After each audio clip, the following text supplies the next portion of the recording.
గడిచిన కొన్ని దినాలుగా మనం కీర్తనల గ్రంథాన్ని ధ్యానించుకుంటూ ఒక్కొక్క దినం ఒక్కొక్క కోణంలో గుండా దైవ వర్తమానాన్ని మనం ధ్యానిస్తూ వచ్చాం. 4వ కీర్తనని గడిచిన పునరుద్ధాన ఆరాధనలో మనం ప్రారంభించాం. రండి వాక్యము లోపలికి వెళ్ళి కొన్ని విషయాలను పరిశీలన చేద్దాం.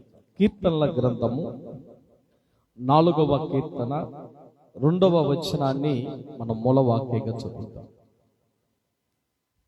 కీర్తనల గ్రంథము 4వ కీర్తన, ఇంగ్లీష్ లో హౌ మచ్ లాంగ్ టైం, ఎంత కాలము. చెప్పండి ఏంటిది? ఎంత కాలము నరులారా, ఎంత కాలము నా గౌరవమాన్ని అవమానముగా మీరు చూచారు. ఎంత కాలము వ్యర్థమైన దానినే ప్రేమిస్తారు, ఎంత కాలము అబద్ధాన్ని వెతుకుతూ ఉంటారు. ఈ వచనములో 3 పర్యాయాలు ఎంత కాలము అని రాయబడింది. ఈ మాట దేవుని యొక్క ఆవేదన. ఎంతకాలం రా ఇలా తాగి తాగి పాడైపోతావు, ఎంతకాలం తిరుగుతావురా, ఎంతకాలం ఇలా దుర్మార్గమైన పనులు చేస్తావురా, ఎంతకాలం రాని ఒక తండ్రి కుమారుని విషయమై ఆవేదన పడినట్లు దేవుడు ఈ వచనములో మనుషుల మీద ఆవేదన వ్యక్తం చేస్తున్నాడు. చూడండి, 3 సంగతులను ఈ ఉదయకాలం మనం ధ్యానించి ముగించబోతున్నాం. మొదటి మాట, ఎంత కాలము నా గౌరవమాన్ని అవమానముగా చూచెదరు. దేవునికి చూవలసిన గౌరవం, ఆయన బిడ్డలుగా ఉండవలసిన మనం కాపాడుతున్నామా? చెప్పండి. నా ద్వారా నా దేవునికి అవమానం రాకూడదని మనలో ఎంతమంది ఆలోచిస్తూ ఉంటారు? యజమానుడు తన దొడ్డిని నా ప్రజలకు తెలివేలేదాయనే, నా ప్రజలకు లేదాయనే. వారు నన్ను విడిచి సృష్టిని పూజింతురే, వారు నన్ను విడిచి సృష్టినే పూజింతురే. ఆకాశమా ఆలకించుమా, ఓ భూమి నీ చెవియొగ్గుమా, ఓ భూమి నీ చెవియొగ్గుమా. నేను పిల్లలను పెంచి గొప్పవారినిగా చేసితి, నేను పిల్లలను పెంచి గొప్పవారినిగా చేసితి. వారు నాపైనే తిరుగుబాటు చేసితిరే, వారు నాపైనే తిరుగుబాటు చేసితిరే. ఆకాశమా ఓ భూమి నీ చెవియొగ్గుమా, ఆకాశమా ఆలకించుమా. దేవుడికి స్తోత్రం చెప్పండి. ఆలకించారండి. దేవుడు ఆవేదన చెందుతున్నాడు ఈ మధ్యాహ్నం వేళ. ఎందుకో చెప్పనా? ఎంతకాలము నా గౌరవాన్ని మీరు అవమానముగా మార్చెదరు అంటున్నాడు. దేవునికి మనుషులను ఎందుకు దేవుడు ఏర్పాటు చేశాడంటే ఆయన మహిమ కొరకు మనము జీవించాలి. పేతురు తన పత్రికలు ఏమి రాస్తాడంటే, యేసుక్రీస్తు యొక్క గుణాతిశయములను ప్రచురించటానికి మీరు పిలువబడ్డారు. మీరు ఎందుకు వచ్చారండి మందిరానికి? చెప్పరేంటి ఎందుకు వచ్చారు? దేవుని మహిమ పరంగా ఎలా మనము జీవించాలో నేర్పబడే స్థలం ఇది. ఆలోచించు. దేవుడు మానవుల కొరకు ఎన్నో ప్రత్యేకమైన అవకాశాలు ఇచ్చినారు. మనుష్యులనందరినీ ఒక స్థలంలోకి ఉంచి మోషేకి చెప్పాడు, మోషే ఈ ప్రజల మధ్య నేను నిరంతరం నివసించటానికి యోగ్యకరంగా ఒక మందిరాన్ని మీరు నిర్మించాలి మోషే అని చెప్పాడట. ఇది ప్రత్యక్ష గుడారము అనబడ్డారు. డేరాల్లో చాలా కాలము, దావీదు కాలము దాకా కూడా పందసము దేవుని యొక్క ఆలయము డేరాలలోనే ఉంది. అయితే దావీదుకు ఒక ఆశ కలిగి, అయ్యా నేను పెద్ద భవంతిలో ఉంటున్నాను, నువ్వేమో ఈ డేరాలో ఉంటున్నావు. అట్ట కాదు ప్రభువా, భూలోకంలో ఎవడి కట్టని మందిరం నేను నీ కొరకు కొడతానన్నాడు దావీదు. దేవునికి స్తోత్రం చెప్పండి. ప్రార్థన చేశాడంట దేవుడి దగ్గర. దేవుడు ప్రవక్తతో మాట్లాడాడు, దావీదుతో కాదు. ఏమంటున్నాడంటే, నీవు మందిరం కట్టాలనుకుంటున్నావు, బాగానే ఉంది, కానీ నీ ద్వారా నా మందిరాన్ని నేను కట్టించుకోను. నీ గర్భములో నుండి వచ్చే ఒకతన ద్వారా నా మహిమ నిమిత్తం, నా గౌరవము నిమిత్తం, నా ఘనత నిమిత్తం ఒక్క మందిరాన్ని నేను కట్టిస్తాను అని దేవుడు దావీదుకు మాట ఇచ్చాడు. అందరూ కట్టలేరండి మందిరాన్ని. మందిరం కట్టాలంటే దేవుడు ఎన్నిక ఉండాలా? స్తోత్రం చెప్పండి. ఎవడు పడితే వాడు కడతాడండి? చెప్పరండి. ఎవడి వల్ల కాదు. దావీదు అంటుకోండి వద్దన్నాడు దేవుడు. ఎవరు చేత కట్టించాడు? సొలొమోను కట్టిన మందిరం దేవుని మహిమ కొరకు కట్టబడిన మందిరం. ఆ మందిరం కూలిపోయింది. శత్రువులు వచ్చి పడగొట్టేశారు. తరువాత ఎజ్రా నాయకత్వంలో, జెరుబ్బాబెలు నాయకత్వంలో, యెహోషువ నాయకత్వంలో, నెహెమ్యా కాలంలో మందిర నిర్మాణాలు జరిగాయి. ప్రవక్తలు పాల్గొన్నారు, నాయకులు వచ్చారు, ప్రజలందరూ వచ్చారు. ఎంత ఉద్యమం వచ్చిందంటే ఆ తరంలో, నేను కూడా మందిరాన్ని కట్టాలని పురిటి తల్లులు తమ బిడ్డలకు పాలు ఇచ్చే వాళ్ళు కూడా వెళ్ళి మందిరం పని చేశారు. దేవునికి స్తోత్రం చెబుతారా? మందిరం పని ఎక్కడ జరుగుతుందో అక్కడ ఖచ్చితంగా సైతానుగడు సైన్యం కూడా ఉంటారండి. అబ్బా, మనమేనా దేవుని పని చేసేది? సాతానుగడు కూడా ఒక పని చేస్తాడు.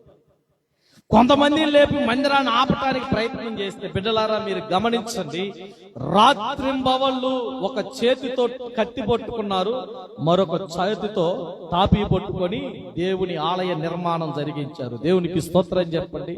అది జెరుబ్బాబెలు చేత కట్టబడిన మందిరం, అది కూడా కూలిపోయింది. హేరోదు చేత 3వ మందిరం కట్టబడింది. హేరోదు చాలా అవును ఏమనుంది చదవాలి.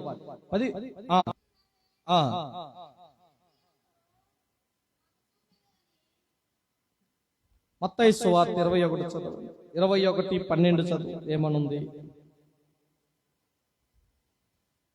21వ అధ్యాయం 12వ వచనం. యేసు దేవాలయంలోనికి ప్రవేశించి క్రయ విక్రయములు చేయువారందరిని వెళ్ళగొట్టి, రోకలు మార్చి వారి బల్లలను, గువ్వల అమ్ముల వారి పీఠములను పడదోసి, నా మందిరము ప్రార్థనా మందిరం అనబడుతుంది. విన్నారండి? మందిరంలో ఏం జరుగుతుంది? వ్యాపారం. చెప్పండి, ఏం జరుగుతుందండి? దేవుడు ఎందుకు కట్టించాడు మందిరం? ఆయన మహిమ కొరకు. ఎందుకు ఏర్పాటు చేశాడు? ఆయన ఘనత కొరకు. ఎందుకు నిర్మించాడు? ఆయన్ని ఘనపరిచే బిడ్డలందరూ అక్కడికి చేరాలని. అయితే వీళ్ళు ఏం చేస్తున్నారు చెప్పనా? శాస్త్రులు, పరిసర్యులు, సద్దుకైలు, వీరు భక్తి కలిగిన వాళ్ళే ఆలోచించారండి. దేవుని యొక్క సన్నిధిలో దేవుడు తన మహిమ కొరకు, గౌరవార్థము కొరకు ఏర్పాటు చేయబడిన ఆ మందిరంలో ఏం జరుగుతున్నాయి? వ్యాపార క్రియలు. ఏం జరుగుతున్నాయి? అపవిత్రమైన క్రియలు.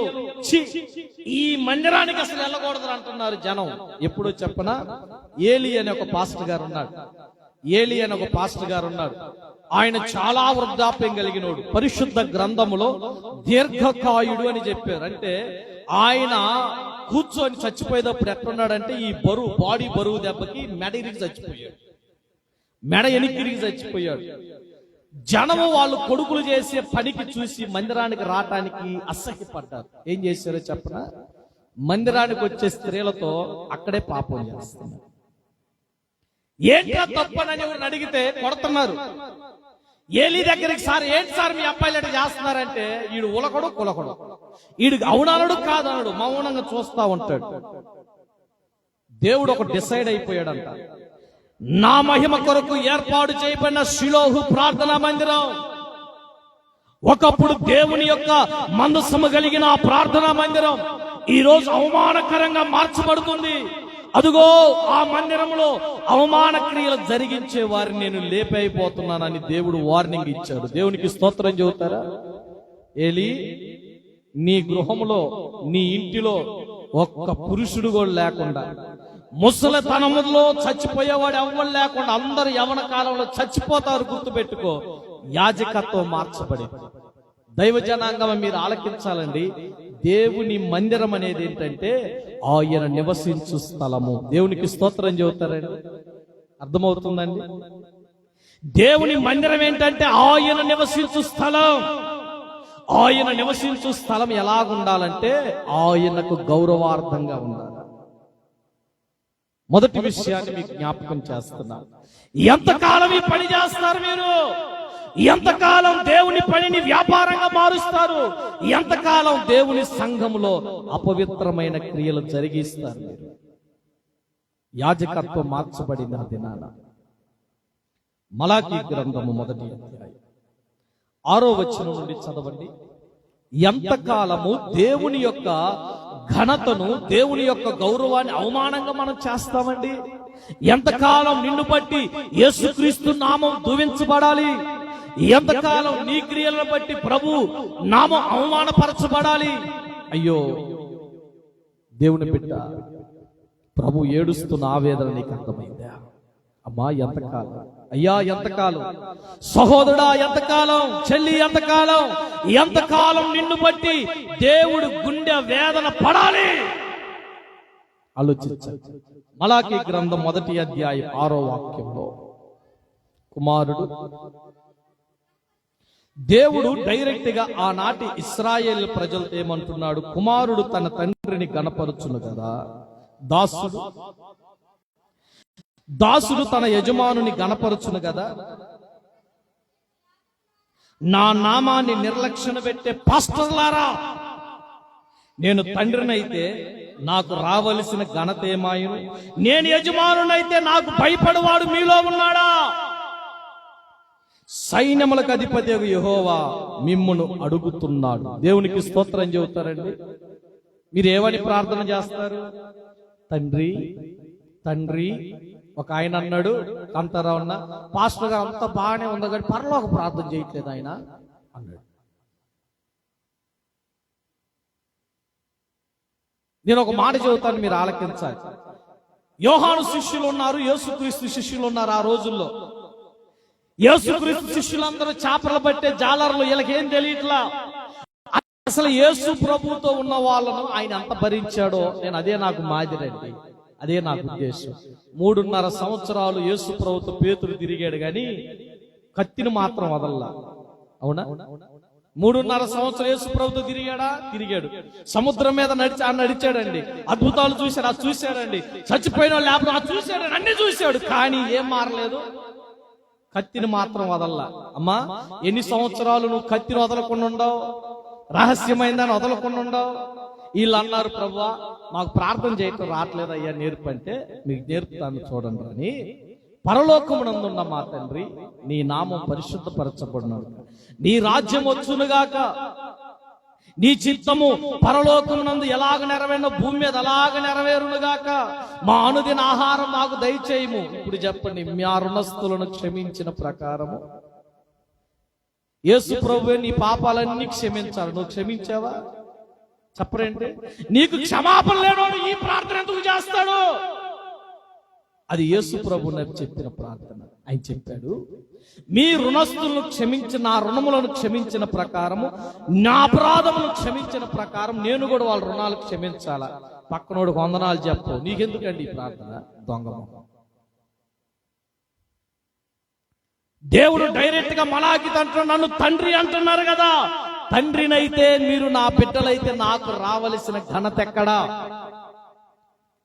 యజమానుడా, మై మాస్టర్ అంటున్నారు కదా. నేను యజమానునైతే నాకు రావలసిన ఘనత ఎక్కరా? నన్ను నిర్లక్ష్య పెట్టు యాజకులారా. బా, ఏం చెప్పాడండి మలాకి. ఎవరంట దేవుని నిర్లక్ష్యం పెడుతుందంటే సేవకులేనండి. నన్ను నిర్లక్ష్య పెట్టు యాజకులారా. నన్ను ఎక్కడ గణపరిచారు, ఎక్కడ నాకు లోపడ్డారు, ఎక్కడ నన్ను మహిమపరిచారు చెప్పండి అని సైన్యములకు అధిపతి దేవుడు అడుగుతుంటే, మలాకి ప్రవక్త ద్వారా మాట్లాడితే వాళ్ళు అన్నారు, అదేంది ప్రభువా, మేము మందిరానికి వస్తున్నాం, అన్ని చేస్తున్నాం, అంత బాగానే ఉంటుంది, బలిపీఠం మీద అర్పణ ఇస్తున్నాం అంటే, కుంటిదాన్ని గుడ్డిదాన్ని తెచ్చిస్తున్నారా మీరు? ఇది నిజమేనా? ఏదైనా అధికారి దగ్గరికి వెళ్ళి పుచ్చిపోయిన ఒక కొబ్బరికాయ ఇస్తారా? పుచ్చిపోయిన ఒక అరటిపండు ఇస్తారా? చెప్పరేంటండి అమ్మా? మీకు అర్థం అవటానికి ఒక మాట చెబుతున్నా. అడుక్కునేవాడికి ఎవడికైనా చిరిగిపోయిన కాగితం ఇస్తారని మీరు చెప్పాలి. మీరు మీకు అర్థం అవటం చెబుతా. అడుక్కునే వాళ్ళు వచ్చారమ్మా, అమ్మా సురేఖ గారు పేదరాళ్ళని వచ్చారనగా అవంతా ఇల్లిగే మొన్న 2 ముక్కలు చినిగింది కదా, దాన్ని అతికిచ్చిద్దామని అట్రని గమ్ము పూసి ఆయనకి ఇచ్చిస్తారా? ఇస్తారా మీరు చెప్పండి? ఎందుకు ఈరు? వాడు నాలాంటోడు తింగరోడు అనుకోండి, ఇక్కడ చూసి ఏందమ్మా ఇదే చిరిగిపోయిన నా మొహం మీద తీసుకో నువ్వే అని అంటాడు కదండి. అవునా? దేవునికి ఇచ్చే వాటిలో చినిగిన వస్తువులు, చినిగిపోయిన కాగితాలు, ఏమండి చిల్లర, ఇవి అంతమంది దేవుని మందిరంలో అర్పణకి ఇవ్వట్లేదండి. యశ్వబ్ గారు ఒకరోజు చెన్నుపల్లి పెద్ద తగాదైంది. దేనికో చెప్పనా? రూపాయి బిల్ల, 100 రూపాయల బిల్ల, 100 రూపాయల కాగితం తన్నుకుంటున్నాయి. పంచాయతీకి ఎవరు పిలిచారు? నన్నే పిలిచారు పంచాయతీ. నేను వెళ్ళి ఏంట్రా మీ గోలన్నా? ఏం లేదన్నా, వీళ్ళు తన్నుకుంటున్నారు, రూపాయి బిల్ల నాదే పెద్ద హై రేంజ్ అంటది, 100 రూపాయలు అంటది నా రేంజ్ ముందు నువ్వెంతరా, నాలో ఒక భాగమేగా నువ్వు అంటున్నా. 100 రూపాయలు అంటది, నా స్టైలు నా రేంజ్ నీకు అర్థం కావట్లేదే అంటది. సరే ఆగండి, ఏంది గోల్ చెప్పండి. రూపాయి బిల్ల అంటది, ఆదివారం క్రైస్తవులందరూ ఈ 100 రూపాయలు తీసుకెళ్లి చికెన్ కొట్లో ఇచ్చి 1 కేజీ చికెన్ తెచ్చుకుంటారు. నేను ఎక్కడికి వెళ్తానో తెలుసా? జీవము కలిగిన దేవుని మందిరములు అర్పణగా అర్పించబడతాను. యేసుక్రీస్తు ధనాగారముగా పరిగణించబడిన కానుకల పెట్టెలోనికి వెళ్తాను. నేను యేసు ప్రభు యొక్క సన్నిధిలో ఉంటా. అందుకని దానికన్నా నాకే విలువ ఎక్కువ అంటది రూపాయి. ఏమండి ఆలోచించారా? తండ్రి నీకు దేవుడు, ఆయన ఎక్కడ నువ్వు గణపరుస్తుంది? యజమానుడా ఆయన, అయితే గణపరిచే పరిస్థితి ఎక్కడా? నా బ్రతుకు మూలమైన సరే, చావు మూలముగా సరే, నా యందు క్రీస్తు మహిమపరచబడాలని పౌలు చెప్పాడు. 2 చేతులెత్తి స్తోత్రం చెబుతారండి. నా యందు యేసుక్రీస్తు మహిమపరచబడాలని ఆయన కోరుకున్నాడు. ఈ మొదటి విషయం చెప్పనివ్వండి. ఎంతకాలం యేసు ప్రభు గౌరవాన్ని మీరు అవమానంగా మారుస్తారా? ఏడుస్తున్నాడు దేవుడు చెప్పడా? ఎంత బాధపడతాడో చెప్పడా? నేను ఎన్నుకున్న ప్రజలు, నా పేరు పెట్టబడిన నా జనాంగం, నాకు మహిమకరంగా జీవించవలసిన వీరు మందిరంని పాడు చేసే వ్యక్తులైపోయినారు. మందిరంలో చేయకూడని కార్యాలు చేశారు. వ్యాపారం చేస్తుంటే యేసు ప్రభు కోపం వచ్చిందట. దేవునికి స్తోత్రం చెప్పండి. అసలు యేసు ప్రభు ఎప్పుడైనా కోపడ్డాడండి? రోమా సైనికులు గడ్డం బిగులుతుంటే సైలెంట్ గా ఎట్టున్నాడు. పిలాతు ఎదుట యేసు ప్రభు నిలబెట్టినప్పుడు గొర్రె కత్తిరించువ బొచ్చు కత్తిరించువ అని చేత మౌని అయిపోయినట్లు తల వంచి అలాగే ఉన్నాడు. బల్లెముతో పొడుస్తూనే ఏం మాట్లాడాలి ఆయన. కానీ ఎప్పుడు ఆయన కోపం వచ్చిందంటే దేవాలయాన్ని దొంగల గుహగా మార్చినప్పుడు. దేవునికి స్తోత్రం చెబుతారా? రే తీసేండ్ర పావురాల్ని, మేకల్ని అన్నిటినిచ్చి కొరడా పట్టుకొని జులిపించి శుభ్రపరిచారంట మందిరాన్ని. ఆయన అంటాడు, నా తండ్రి యొక్క ఇల్లుని వ్యాపార గృహంగా మీరు మారుస్తున్నారు. దేవుని పరిశుద్ధమైన ఆలయం వ్యాపార గృహం అయిపోయింది. పరిశుద్ధమైన ఆలయం పాపములకు కేంద్రం అయిపోయింది. పరిశుద్ధమైన ఆలయం రాజకీయాలకు కేంద్ర స్థానం అయిపోయింది. దేవుడు అట్టి వారిని చూసి ఏడుస్తున్నాడు. ఎంతకాలం సార్ మీరు? ఎంతకాలం ఉంటారండి మీరు? ఎంతకాలం అండి? ఇంకెప్పుడు మీరు మారేదని ప్రభు ఆవేదన చెందుతున్నాడు. ఇది మొదటి సంగతి. 2వ విషయాన్ని చూడండి. 4వ అధ్యాయం కీర్తనల గ్రంథం 2వ వాక్యంలో, ఎంతకాలమో వ్యర్థమైన వాటిని ప్రేమిస్తారు. దేవునికి స్తోత్రం చెప్పండి. ఏమండి దేన్ని ప్రేమిస్తున్నామంట మనం? చెప్పరండి, మాట్లాడలేదు. వ్యర్థమైన దానిని ప్రేమిస్తున్నారు. వ్యర్థము అంటే వేస్ట్ అయిపోయేదని అర్థం. ఎంతకాలం ఎంతకాలం ఎంతకాలం నా గౌరవాన్ని మీరు అవమానంగా మారుస్తారని ప్రభు ఏడుస్తూ ఈ మాట చెప్తున్నారు. ఎంతకాలం మీరు వ్యర్థమైన దానిని ప్రేమిస్తారు? లేవియాకాండం 19వ అధ్యాయం 4వ వాక్యంలో వ్యర్థమైనది ఏటో మోషే తన గ్రంథంలో రాసినాడు. చూడండి, లేవియా కాండము 19వ అధ్యాయం 4వ వాక్యాన్ని చదువుతారా? ఏమనుంది? మీరు వ్యర్థమైన దేవతల తట్టు తిరగకూడదు. ఈ మాట గుర్తుంచుకోవాలి. కష్టం, వేదన, నష్టం వచ్చిందండి, తాయెత్తు దగ్గరికి పరిగెత్తుతున్నారు. అవునా? తాయెత్తు దగ్గరికి పరిగెత్తుతున్నారండి. తాయెత్తును నమ్మినంత విధిగా దేవుని నమ్మలేకపోతున్నారు. ప్రభు ముందుగానే చెప్పాడు, వ్యర్థమైన దేవతల తట్టు మీరు తిరగకూడదు. ఈ భూమండలంలో దేవుడు ఒక్కడే సర్వశక్తి కలిగిన వాడని బైబిల్ చెబుతుంది. మీకు అర్థమవుతుందా?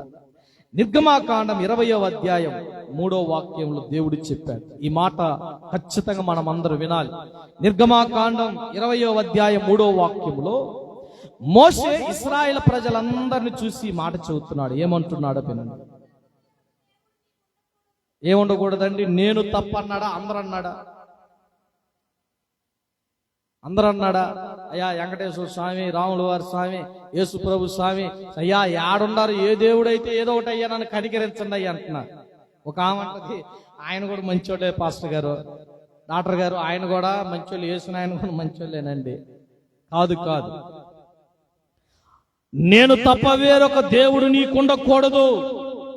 చదువమ్మా. పైన ఆకాశం అందే కాని, భూమి మీదే కాని, భూమి కింద ఉన్న నీటి అందే కాని దేని రూపాన్ని విగ్రహమునైనను నీవు చేసుకొని దాన్ని పూజించకూడదు. గుర్తుపెట్టుకోండి, ఈ మాట గుర్తుపెట్టుకోవాలి. ఏది వ్యర్థమైనదంటే దేవుని మీద మనసు పెట్టకుండా. అమ్మా వింటున్నారా? ఎవరి మీద మనసు పెడుతున్నారు?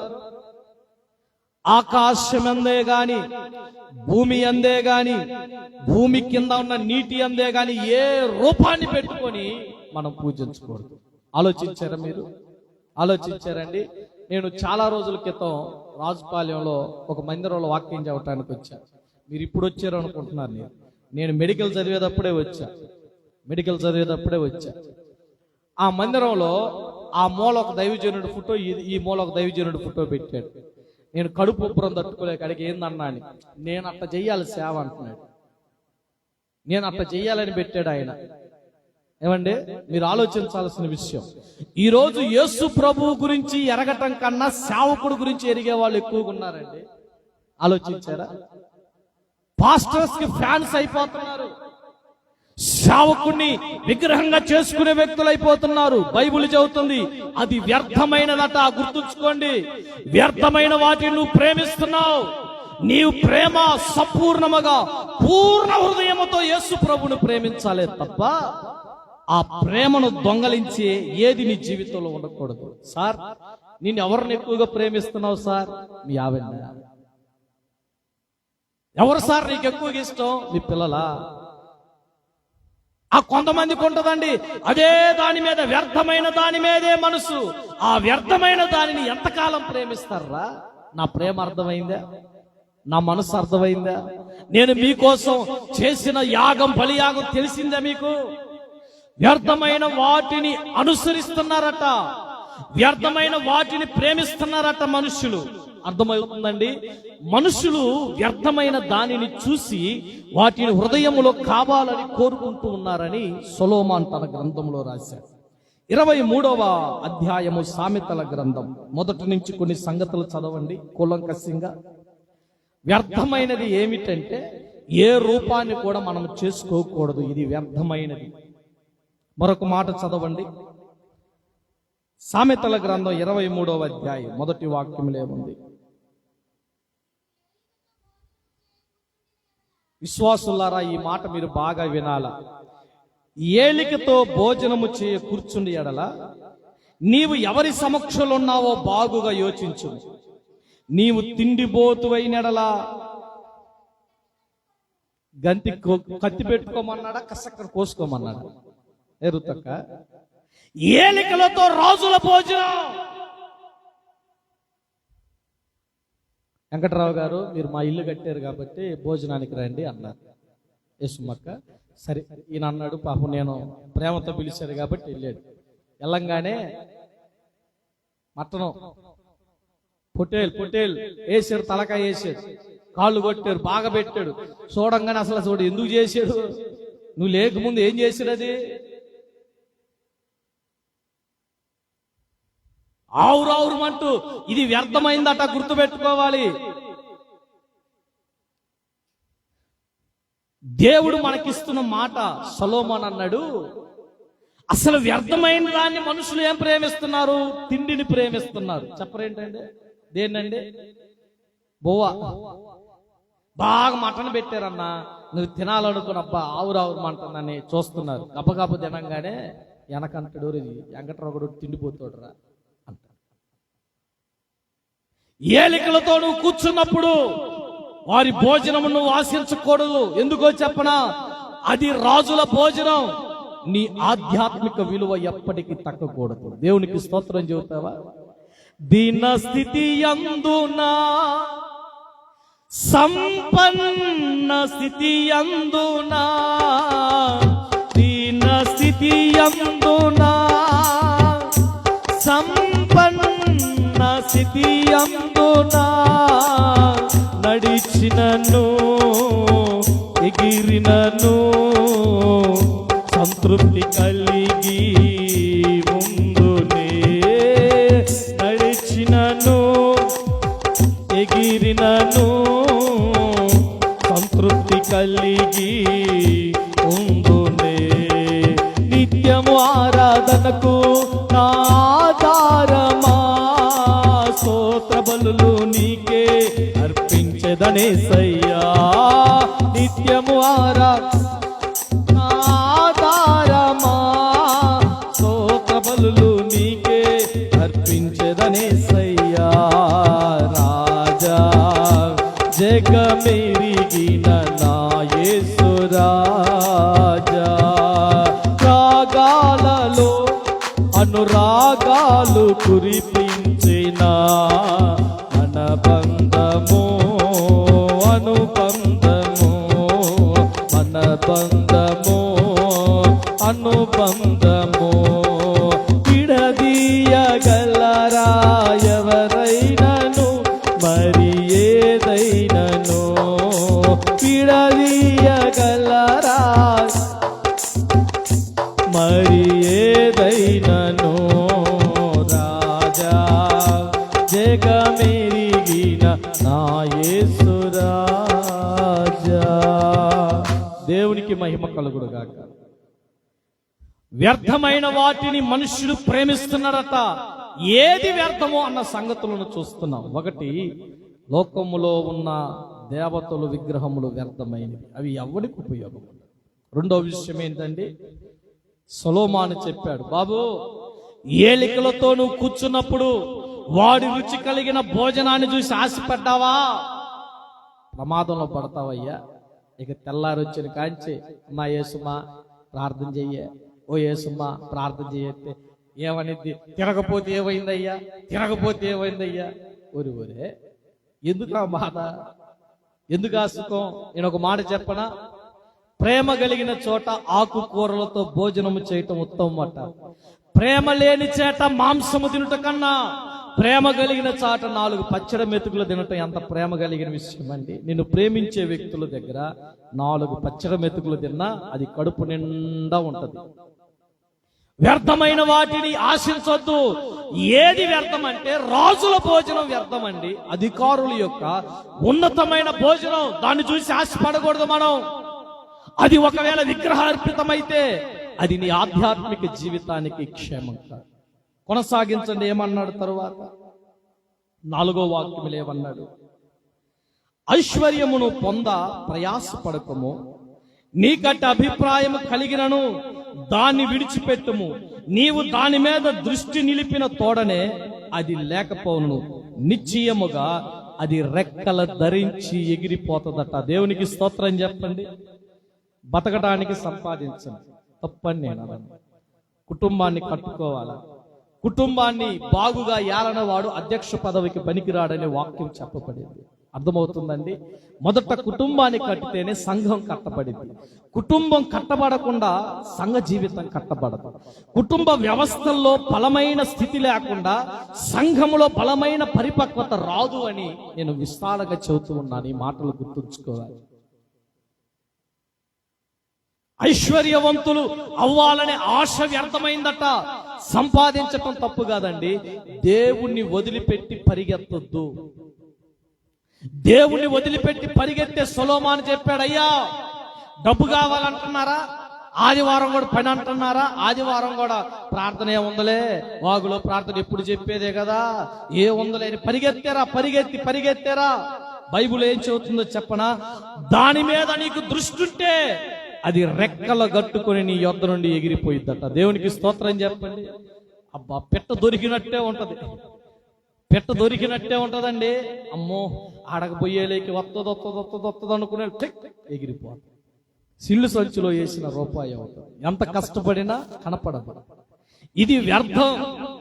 ఐశ్వర్యవంతులు అవ్వాలనే ఆశ తప్పు కాదు, అది నీకు విగ్రహంగా మార్చకూడదు. డబ్బే నీ జీవితానికి ప్రధానం కాకూడదు. ఒకప్పుడు ఉందండి నీకు, అది చెప్పరేంటి? ఒకప్పుడు ఉందా? ఈ రోజు వచ్చింది కదా.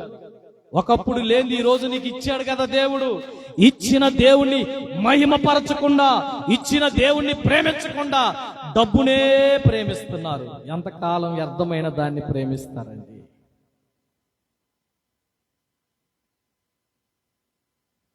ఆరో వాక్యాన్ని ఒక మారు చదవండి.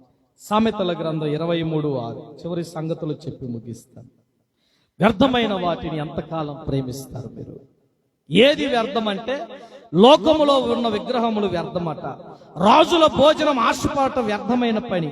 ఐశ్వర్యవంతులవ్వాలని ప్రాకులావటం, ధనాపేక్ష కలిగి జీవించటం అది వ్యర్థమైందట. మూడవ సంగతిని సొలొమోను చెబుతున్నాడు. ఏమంటున్నాడు? ఏమి రాశాడండి ఈ మాట. దేవునికి స్తోత్రం చెప్పండి. నాకెందుకంటే నాకు బాగా ఇష్టమైన పుస్తకం సామెతల గ్రంథం. ఎందుకు ఈ గ్రంథాన్ని నేను తరచు చదువుతానంటే, నేను దాదాపుగా కొన్ని వందల పర్యాయం ఈ గ్రంథాన్ని చదివాను. ఎందుకంటే ఈ గ్రంథములో రాయబడిన విషయాలు మనకెంతో జ్ఞానాన్ని ఇస్తాయి. బైబిల్ ఏం చెబుతుందండి? ఎదుటి వానిని మేలు ఓర్వలేని వానితో కలిసి భోజనము చేయకుము, వాని రుచి కలిగిన పదార్థాలు ఆశింపకము, అట్టివాడు తన అంతర్యములో లెక్కలు చూచుకొనివాడు. తినుము త్రాగుమని అతడు నీతో చెప్పును గాని తన హృదయములో నుండి వచ్చిన మాట కానే కాదట. దేవునికి స్తోత్రం చెబుతారా? కుళ్ళుబోతోడితో కలిసి భోజనం చేయకూడదు వెంకటరావణ, అది అసలు సంగతి. పచ్చిగా చెబుతున్నా. అంటే వాడు అంట, తినలే బ్రదర్, తినండి బ్రదర్, తినండి బ్రదర్, తినండి సిస్టర్, తినండి బ్రదర్ అంటాడంట. తిన్న తర్వాత లోపల అనుకుంటాడు, వామ్మో ఇడేంది 5 పూరీలు తిన్నాడు, వామ్మో ఇడేంది 4 దోశలు తిన్నాడు, ఒరే ఇడేంద్ర తిన్నాడు అని లోపల లెక్కలేసుకుంటాడంట. పైకి బాగానే ఉంటాడు కానీ లోపల ఏం చేస్తాడండి? లెక్కలేసుకుంటాడు. ఎదుటి వాని మేలు ఓర్వలేని వాళ్ళు ఈ పరిస్థితి చేస్తారు. పైకి బాగానే ఉంటారండి, పైకి బాగానే ఉంటారు. తస్మా జాగ్రత్తగా ఉండాలి. ఇది వ్యర్థమైనది, వ్యర్థమైన స్నేహవాసం. నీకే డేంజర్. నీ స్నేహితులు నీ కొరకు ప్రాణం పెట్టి అంతగా ఉన్నారండి. నీ స్నేహితులు నీ దుఃఖ దశలో నీ తోడుగా ఉన్నారా? నా అన్నువారు నాకు దూరమైన నా తల్లిదండ్రులే నా చేయి విడిచి నా కొట్టు తప్పట్లు. నా అన్నువారు నాకు దూరమైన నా తల్లిదండ్రులే నా చేయి విడిచిన ఏ క్షణమైనా నన్ను మరువకుండా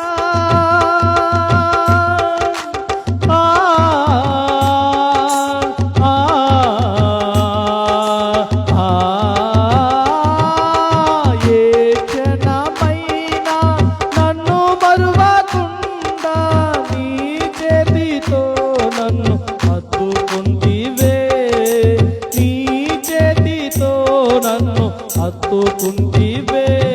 నా తోడుగా ఉన్నవాడవే, నా చేయి పట్టి పువ్వాడవే.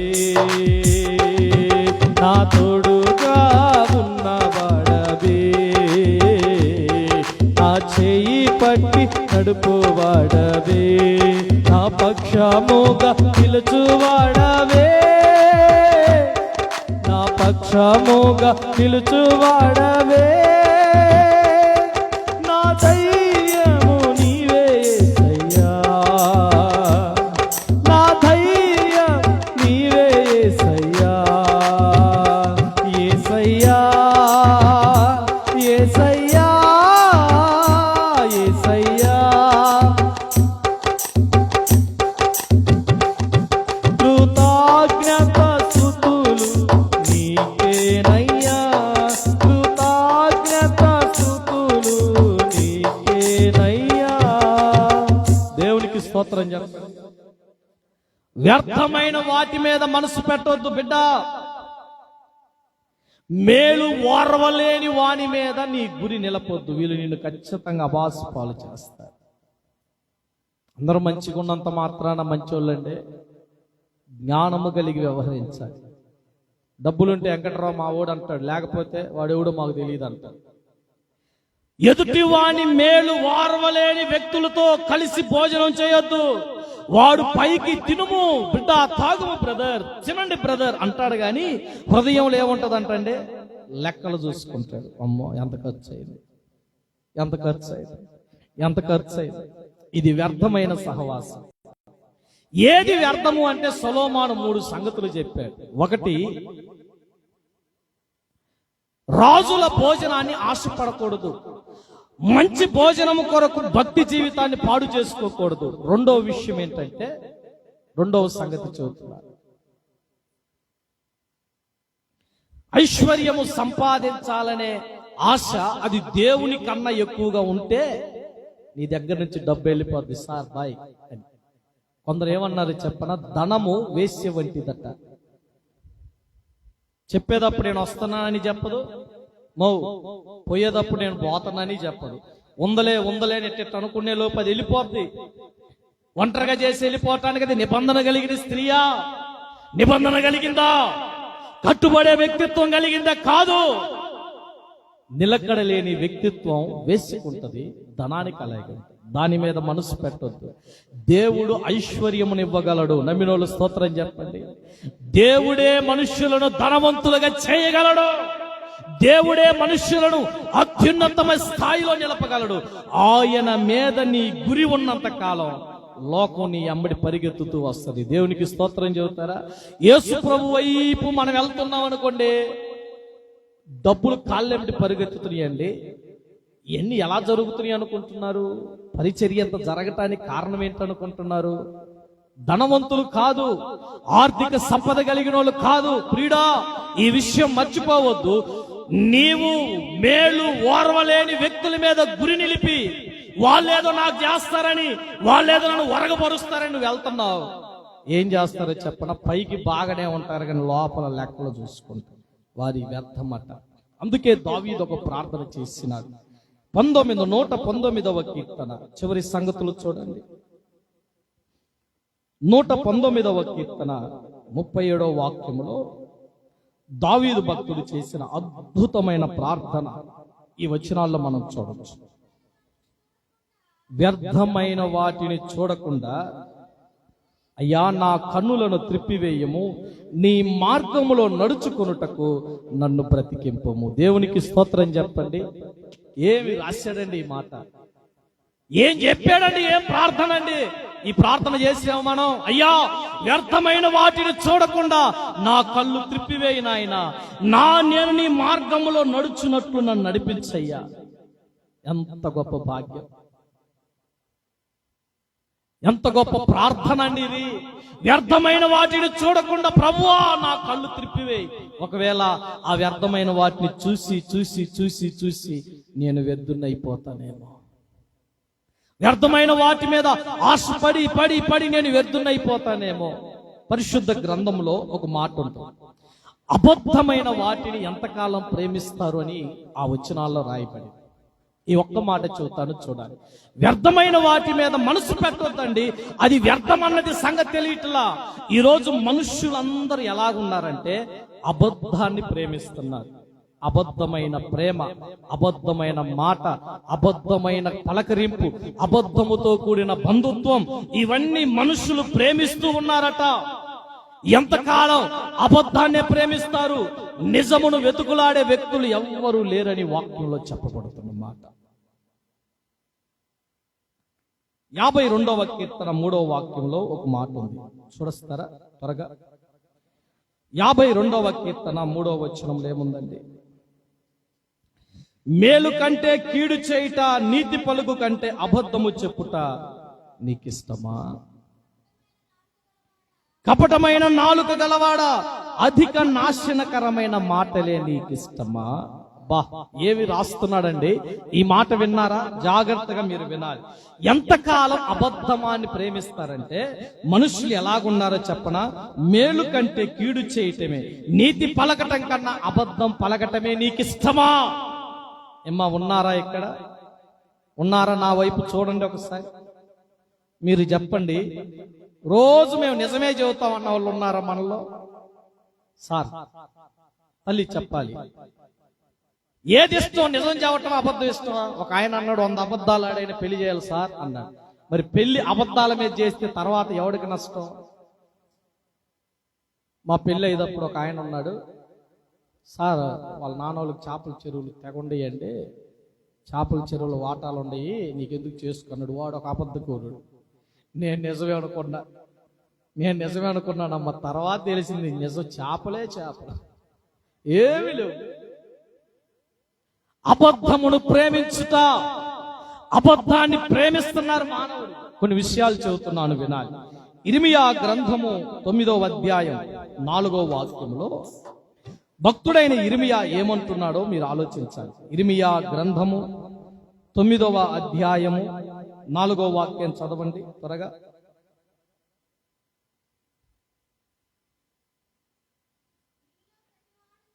మీలో ప్రతివాడు తన పొరుగు వారి విషయమై జాగ్రత్తగా ఉండాలి. ఏ సహోదరుడు నమ్మకుడి, నిజముగా ప్రతి సహోదరుడు తంత్రగొండియు తన సహోదరులు కొంపముంచును. ప్రతి పొరుగువాడు కొండెములు చెప్పుటకే తిరుగులాడుతున్నాడు. సత్యము పలుకు ప్రతివాడు తను పొరుగువాన్ని వంచును. అబద్ధములాడు తన నాలుక అభ్యాసము చేసుకుంటున్నారట. ఏమి రాశాడు? ఈ అబద్ధాలు చేసే వాళ్ళ పని ఏంటండి? ఇర్మియా భక్తుడు అంటున్నాడు, ఏ సహోదరుడు నమ్మొద్దు. సార్, మీరే ఎవరు నమ్మొద్దండి? అక్క, మీకే చెబుతున్నా, ఏ సహోదరుని మీరు నమ్మదగిన వారు కాదట. నిజమే, ప్రతి సహోదరుడు తంత్రగుండి తంత్రాలు కల్పిస్తాడంటే అక్కడ చెప్పేయాడ ఏడ చెప్పేవాడు వీడికి భలే ఇష్టం. అన్నం తినకపోయినా వీడు బతుకుతాడు, కానీ ఇలా చెప్పకపోతే బతకలేడు. వాడు నాలుకని పదులు చేశాడంట. ఎలాగో చెప్పన, కర్రలు నరగటానికి కత్తి సానబట్టాల. పొద్దున్నే మంగళవాళ్ళు వేసి రాయికి పూజ చేసుకొని ఆ రాయి మీద శుభ్రంగా 2 వైపుల కత్తిని బాగా పదులు పెడతాడు. ఎందుకు? గడ్డం చేయాలంటే, శవరం చేయాలంటే పదులు కలిగి ఉండాల. మంగళవాణి కత్తి 2 వైపులు పదులు కలిగింది. ఈ వ్యక్తి గురించి చెబుతున్నాడు, అబద్ధమును ప్రేమించేవాడు పరిస్థితి ఎలాగుంటదంటే ఆ అబద్ధం మీదే మనసు పెడతాడు. వాడు నాలుకను అబద్ధాలతో నింపుకోవటానికి సానపడతాడట. ఎంతకాలం ఈ పని? ఎంతకాలం? ఎన్ని సంవత్సరాలు? ఇంకెంత జీవిస్తావు? నువ్వు అనుకుంటున్నావు నాకు జీవితం శాశ్వత కాలం ఉందలే, నేను చెప్పే ఎవరు చూస్తారులే, నేను చేసేది ఎవరు చూస్తారులే, నేను చెప్పింది అనుకుంటున్నావా? నీ నోటి మాటయే నీ మీద సాక్ష్యం పలుకును. ప్రతి మానవుడి నోటి నుండి వచ్చిన పలుకులకు తీర్పు తీర్చబడును. ఆ రోజు నీవు తీర్పులో నిలబడినప్పుడు అగ్ని గుండములో కాలుతున్న ధనవంతుడు గతి ఇదే. నాలుక ఎట్టగాలిద్దో చెప్పనండి. నాలుక బగ మండుతుంటే ధనవంతుడు అన్నాడు, అయ్యా లాజరు చిటికనేలు ముంచి ఒక్క చొక్క అన్నాడు, చెమ్ము నీళ్ళు అన్నాడా? ఏం మాట్లాడరంట? ఒక చొక్క అన్నాడు, చెమ్ము నీళ్ళు అన్నాడా? ఒక చొక్కే నాలుక మీద అంటానంటే ఆయన అన్నాడు, అయ్యా కుమారుడా, భూమి మీద ఉన్నప్పుడు ఎంత ఆయుష్ ఇచ్చావు. లాజరు నీకు సువార్త చెప్పటాన్ని మీ ఇంటి పక్కనే పెడితే, నీ బల్ల దగ్గర పెడితే లాజరు చెప్పే వార్తను నమ్మలా, లాజరు చెప్పే సువార్తను నమ్మకుండా ఇష్టానుసారంగా తిరిగావు. నువ్వు ఏడకి రాలే, నువ్వు అక్కడికే. ఎంతకాలం అబద్ధాన్ని పెరుగుతారు? ఎంతకాలం వ్యర్థమైన వాటిని ప్రేమిస్తారు? ఎంతకాలం దేవుని గౌరవాన్ని అవమానకరంగా మీరు మారుస్తారు? దేవుడు ఏడుస్తున్నాడు అక్కడ, దేవుడు బాధపడుతున్నాడు అక్కడ, దేవుడు గుండెలు బాదుకుంటున్నాడు. ఈ అబద్ధమైన ప్రేమే నిజమనుకొని ఒక పరిశుద్ధుడు, అభిషేకం కలిగిన వాడు, తల్లి గర్భములోనే ప్రత్యేకముగా ఉన్నవాడు, నాజీర్ అనే ఒక అద్భుతమైన వరాన్ని చేసిన సంసోను అబద్ధాన్ని ప్రేమించినాడు. మీరు ఇంటికి వెళ్ళిన తర్వాత ఆ సంగతులు చూడండి. న్యాయాధిపతుల గ్రంథం 16వ అధ్యాయంలో ఆ విలువైన విషయాలు ఉంటాయి. సోరేకు లోయలోనికి దెలీలా అనే స్త్రీ దగ్గరికి చేరి వాళ్ళందరూ వచ్చి ఒక బేరం పెట్టారు. మాయ్, సంసోన్ని పట్టిస్తే మీకు డబ్బులు ఇస్తాం, అతను పట్టిస్తావా అని అడిగాడు. ఓహో, వాడంతా నా కాళ్ళు బానిస, పట్టిస్తాలే అన్నాడు. జాగ్రత్త, వాడు చాలా బలాఢ్యుడు, వాడి బలంతో మేమేం ఉండలేము, గుర్తుపెట్టుకో. వాడు గాడిద పచ్చిదావుడు ఎముకతో 1000 మందిని చంపినోడు. ద్వారబంధాలకున్న పెద్ద తలుపుల్ని పైకిట్ట లేపుకొని భుజం మీద వేసుకుని కొండెక్కాడు ఆయన. 300 నక్కలం పట్టుకొని తోకకు ముడేసి మా యొక్క యావల పంటలను, గోధుమ పంటను కాల్చాడు. వాడితో డైరెక్ట్ గా ఎదుర్కోవాలంటే మా వల్ల కాదన్నాడు. ఏమండి, అన్నిటికీ మగోడే గాని ఆడదానికి ఆ సోదోడు, అన్నిటికీ నెంబర్ 1 కానీ ఆడదాని విషయంలో పడిపోయాడు. మీకు మాట చెబుతాను, వింటారా? గాడిద సెకిలిచ్చినట్టు సకిలిస్తాడట. ప్రతివాడు తను బరుగు బారించి ఏం సంకనాకనండి, నీ నష్టం నీకే అయిపోతుంది. అక్కడ ఉన్నప్పుడు డబ్బులు తీసుకొని, బావా సంసోను బావా, ఎక్కడుంది బావా నీ బలం, ఎక్కడుందో చెప్పు బావా అంటే ఆయన ఏమంటాడు? సంసోను ఏమంటున్నాడండి?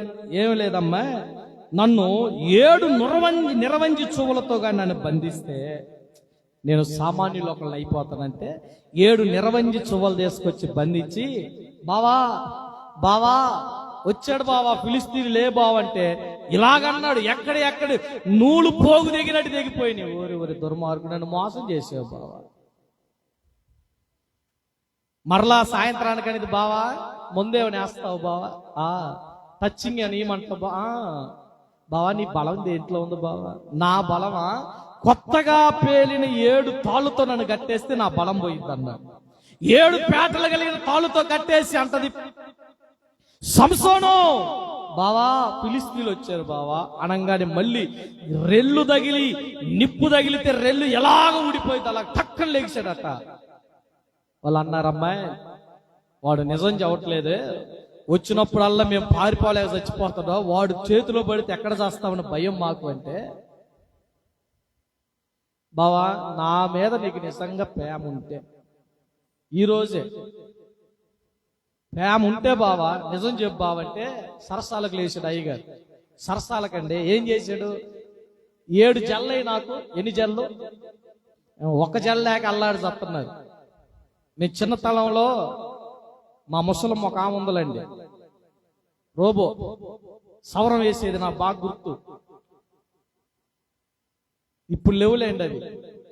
7 జడలు అంటే ఎంత పొడుగు వచ్చేది, ఇక్కడ దాకా వస్తుంది అంటే అబ్బో ఏ స్టైల్ ఆడిది. 7 జడలు శుభ్రంగా నూనె రాసి, సురేఖ ఎన్ని డబ్బాలు నూనె పట్టిందో, శుభ్రంగా రాసి జడలేసి ఒక్కొక్క జడని మేకులకు దిగగొట్టి, బావా ఓ బావా ఫిలిస్తీన్లు వచ్చారు బావా అనగానే ఏరి అన్నాడు. తాళ్ళు పీక్కొని వచ్చినట్లు వచ్చేస్తే వీళ్ళు పరుగు. వాళ్ళు అన్నారు, లాస్ట్ అండ్ ఫైనల్ అమ్మా, ఇది నిజం కాదు, వాడు బలం ఎక్కడ ఉందో చెప్పు అన్నారు. నేను ఎందుకు చెబుతున్నానంటే, ఇన్ని 3 పర్యాయాలు కూడా సంసోను దేన్ని ప్రేమిస్తున్నాడు?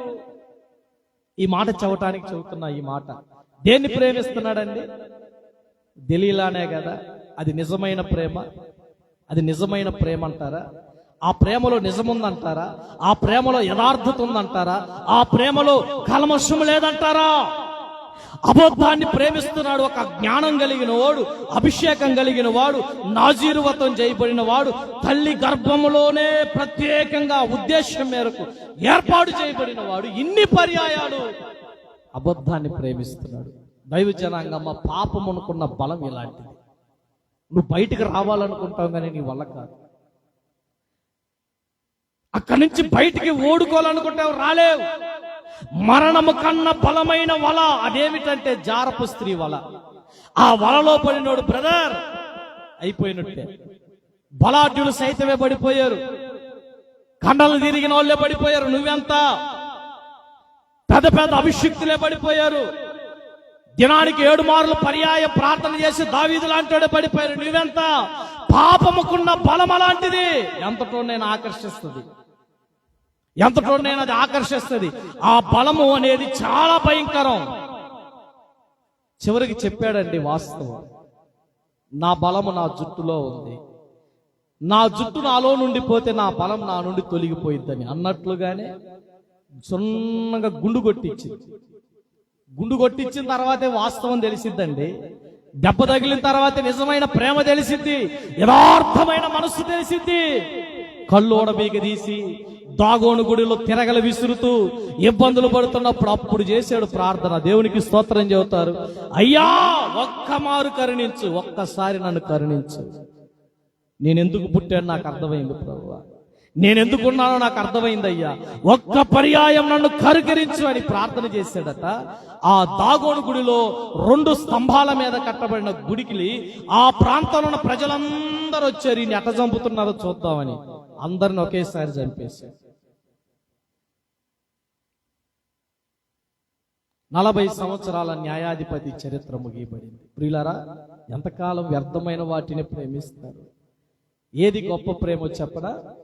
నీ నుంచి ఏది ఆశించకుండా నీ కొరకు కలువరి శిలువలో ప్రాణం పెట్టి ఆయన గాయములో నుండి నిన్ను కడిగి నీ కొరకు సమస్తమును సమకూర్చిన ఆ యేసుక్రీస్తు ప్రేమ నిజమైన ప్రేమ. స్తోత్రం చెబుతారండి. ఇది అర్థమైందండి. ఇది పౌలు గారికి అర్థమైంది. 3 దినాలు గుండెలు బాదుకొని తన యొక్క అవసరతలున్న ఆధిక్యతలన్నిటినీ పక్కన పెట్టి యేసుక్రీస్తు ప్రేమను ప్రకటించడానికి వచ్చాడు. దేవునికి స్తోత్రం చెప్పండి. తల్లి, ఎంతకాలం దేవుని అవమానకరంగా నువ్వు జీవిస్తావు? ఎంతకాలం వ్యర్థమైన వాటిని ప్రేమిస్తావు? ఎంతకాలం అబద్ధముల మీదే మనసుంచుతావు? నిజమైన ప్రేమ యేసుక్రీస్తు ప్రేమ. దేవునికి స్తోత్రం చెబుతారండి. ప్రార్థన చేద్దాం, కన్నులు మూసుకోండి.